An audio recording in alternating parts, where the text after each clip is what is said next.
Luc. Chapitre 16. Jésus dit aussi à ses disciples, un homme riche avait un économe, qui lui fut dénoncé comme dissipant ses biens. Il l'appela, et lui dit, qu'est-ce que j'entends dire de toi? Rends compte de ton administration, car tu ne pourras plus administrer mes biens. L'économe dit en lui-même, que ferai-je, puisque mon maître m'ôte l'administration de ses biens? Travailler à la terre? Je ne le puis. Mendier?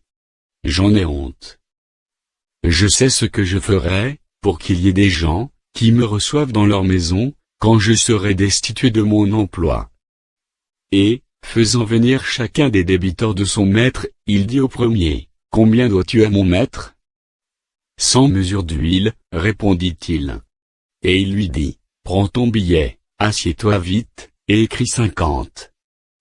Il dit ensuite à un autre, et toi, combien dois-tu? 100 mesures de blé, répondit-il. Et il lui dit, prends ton billet, et écris 80. Le maître loua l'économe infidèle de ce qu'il avait agi prudemment. Car les enfants de ce siècle, sont plus prudents à l'égard de leurs semblables, que ne le sont les enfants de lumière.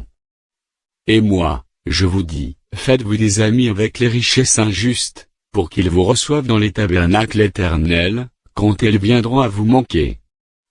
Celui qui est fidèle dans les moindres choses l'est aussi dans les grandes, et celui qui est injuste dans les moindres choses l'est aussi dans les grandes. Si donc vous n'avez pas été fidèle dans les richesses injustes, qui vous confiera le véritable? Et si vous n'avez pas été fidèle dans ce qui est à autrui, qui vous donnera ce qui est à vous? Nul serviteur ne peut servir deux maîtres. Car, ou il haïra l'un et aimera l'autre, ou il s'attachera à l'un et méprisera l'autre. Vous ne pouvez servir Dieu et Mammon. Les pharisiens, qui étaient avares, écoutaient aussi tout cela, et ils se moquaient de lui. Jésus leur dit, vous cherchez à paraître juste devant les hommes, mais Dieu connaît vos cœurs, car ce qui est élevé parmi les hommes, est une abomination devant Dieu. La loi et les prophètes, ont subsisté jusqu'à Jean, depuis lors, le royaume de Dieu est annoncé, et chacun use de violence pour y entrer. Il est plus facile que le ciel et la terre passent, qu'il ne l'est qu'un seul trait de lettre de la loi vienne à tomber.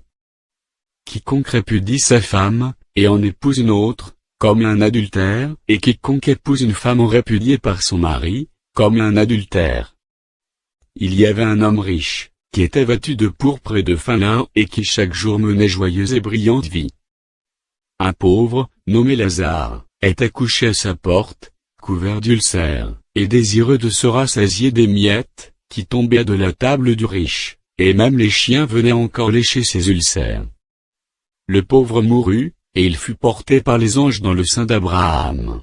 Le riche mourut aussi, et il fut enseveli. Dans le séjour des morts, il leva les yeux, et, tandis qu'il était en proie au tourment, il vit de loin Abraham, et Lazare dans son sein. Il s'écria, Père Abraham, aie pitié de moi, et envoie Lazare, pour qu'il trempe le bout de son doigt dans l'eau, et me rafraîchisse la langue, car je souffre cruellement dans cette flamme. Abraham répondit, Mon enfant, souviens-toi que tu as reçu tes biens pendant ta vie, et que Lazare a eu les maux pendant la sienne, maintenant il est ici consolé, et toi, tu souffres. D'ailleurs, il y a entre nous et vous un grand abîme, afin que ceux qui voudraient passer d'ici vers vous, ou de là vers nous, ne puissent le faire. Le riche dit, Je te prie donc, Père Abraham, d'envoyer Lazare dans la maison de mon père, car j'ai 5 frères. C'est pour qu'il leur atteste ces choses, afin qu'ils ne viennent pas aussi dans ce lieu de tourment.